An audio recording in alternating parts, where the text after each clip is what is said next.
Você já pegou uma criança falando cafá ao invés de café? Pois é, parece ali uma simples troca de vogal, mas isso pode ser um sinal muito importante. Eu sou Letícia, especialista em linguagem infantil e autora do método Multigestos Letícia, e hoje aqui eu quero conversar com você, que é fonoaudiólogo, sobre esse marcador importante e que muitas vezes acaba sendo ignorado. Sabe o quê? Erro em vogal. Quando uma criança troca uma vogal por outra na palavra, ou ela não fala aquela vogal isolada, alguma vogal ela não consegue falar, isso é preocupante. Isso pode ser um sinal de alerta, sabe para quê? Transtornos motores de fala. Então, você tá achando isso importante, você quer saber mais? Fica comigo aqui até o final, porque eu vou te explicar como é que você vai identificar, como observar e levantar, bandeira vermelha nesses casos. E o que é erro em vogal?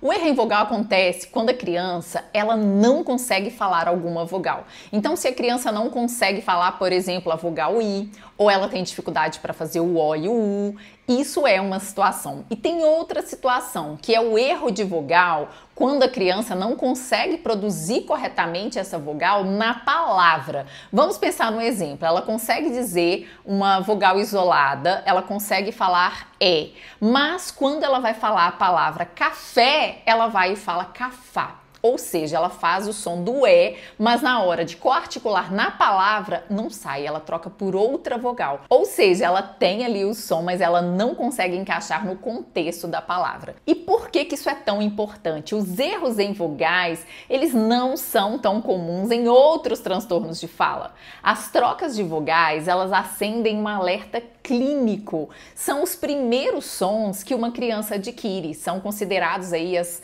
os sons mais simples. E se ainda assim ela tem erro, isso precisa ser um sinal de alerta. Quando eu vejo um erro em vogal, minha primeira hipótese é pensar em um transtorno motor de fala. Claro que só isso não é suficiente para você definir um diagnóstico, precisa entender outras características, mas é um sinal importante sim, tá? E o erro de vogal, ele pode acontecer no atraso motor de fala, na apraxia de fala na infância, na disartria. E como é que eu posso identificar isso? Como fazer? É preciso avaliar as vogais, e isso não foi algo que a gente aprendeu lá na faculdade, porque em transtornos fonológicos é mais frequente a dificuldade com as consoantes. Então as vogais a gente nunca deu lá assim tanta importância. Lá na faculdade elas não tinham assim tanta visibilidade. Mas com todo o conhecimento que a gente tem hoje em transtornos motores de fala, é essencial avaliar as vogais. Então pede para a criança, vem cá, vamos falar comigo. E tem muita gente que acha que são 5 vogais, mas não, nós temos 7 vogais orais. Nós temos o A, E, I, O, U. 7, hein? Tem que pedir e avaliar essas 7 vogais orais. Ainda tem as nasais, mas a gente precisa avaliar pelo menos aqui para começo essas 7 vogais orais. Então, precisa pedir a criança para falar cada uma delas. E além disso, observar erro da vogal nas palavras. Lembrando aqui de erros que os meus pacientes já cometeram. Por exemplo, Iva ao invés de uva, Bibi falava babá. Tinha uma outra paciente que ao invés de suco falava suca.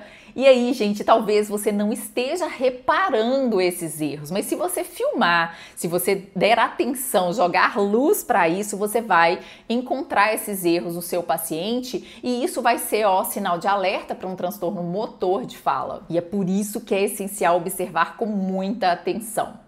Mas assim, qual a atitude do fono quando ele percebe esses erros? Então, se você identifica essa dificuldade com alguma vogal, entenda que isso pode envolver a hierarquia motora de fala. Então, vai ser essencial você pensar em movimento de mandíbula, de lábios, de língua, no movimento que cada vogal faz. E quando o erro da vogal ele acontece na palavra, vai ter que pensar nessa coarticulação dos sons, porque a dificuldade é de coarticular aquela vogal dentro da palavra. Então você precisa trabalhar com pistas multissensoriais, melhorar consciência fonológica, fonoarticulatória, planejamento motor e principalmente ajustar a sua abordagem para um modelo com princípios de aprendizagem motora da fala. E aqui no método Multigestos Letícia a gente combina pistas variadas, pistas visuais, táteis, auditivas, para ajudar ajudar a criança a pensar nesse movimento que ela precisa para conseguir falar. Se você é fono e quer se aprofundar mais nesse tipo de análise,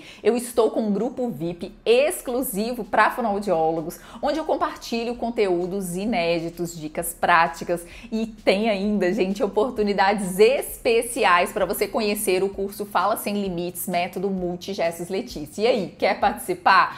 Vai lá no meu Instagram, me manda uma mensagem dizendo quero entrar no grupo VIP e eu vou te enviar um link para você entrar, tá? Vai ser uma chance maravilhosa para a gente crescer juntos, transformar resultados aí no consultório. Vou te esperar lá, hein?